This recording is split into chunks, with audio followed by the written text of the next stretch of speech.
እሱን የሚመስል አልመጣም ይላሉ አውሮፓውያኖቹ። የእሱን የጦርነት ስትራቴጂ ሲተርኩ አናቱል ቅጢ ወወትበቱል አሰድ፣ እንደ ድመት አድፍጦ እንደ አንበሳ መወንጨፍ የሚለው ስትራቴጂ አለ። ታሪክ ላይ እሱ የሚመስል አልተገኘ።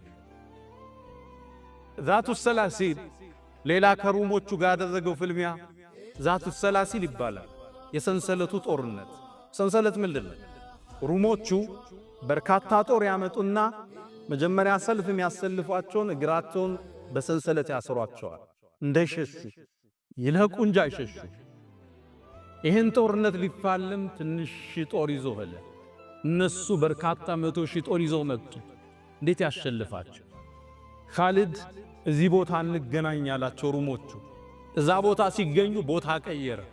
እነሱ ቀድመው ተገንተው ጉድጓድ ቆፈሩ፣ ሰንሰላታቸውን አሰሩ፣ ውሃቸውን አዘጋጁ። ምግባቸውን ሲያዘጋጅ ቦታ ቀየረባቸው። ኻሊድ ቀየረ ሲባል ምግባቸውን አንስተው ጉድጓድ ደፍነው ተከተሉት። ሄደው ቀደቡትና ቆፈሩ፣ ሰንሰለት አሰሩ።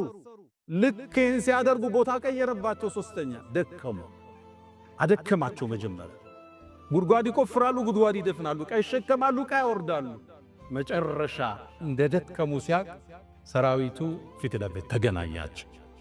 በአረቦቹ ፍልሚያ ሙባረዛም ይባላል። ሁለት ጀነራሎች ፊት ለፊት ወጥተው ይላተማል። ያሸነፈው የጦርነቱን ቃና ይወስነዋል።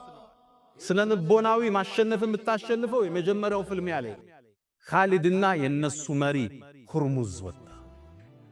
ፍልሚያው ተደረገ። ከኻሊድ ፊት ማን ይቆማል? አንገቱን ከተከሻው ላይ ደነገጡ ሩሞች። እነ ኻሊድ ከፍተኛ የሆነ ዘመቻ አደረጉ። ድባቅ መጥቶ ወደ መዲና ተመለሰ። ኻሊድ ረዲየላሁ ተዓላ አን ኻሊድ አላህ ይውደደው።